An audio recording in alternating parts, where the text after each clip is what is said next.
అందదని ముందుగానే అది తెలుసుకుని చేయి చాచి పిలవద్దు అని చంటి పాపలకు చెబుతామా?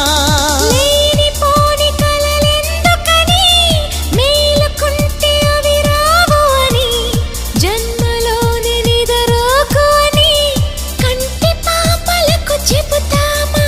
కలలన్నవి కలలని నమ్మనని అవి కలవని పిలవకు కలవమని మది నీతుతున్న మధురానుభూతి మననడిగి చేరుతుంది.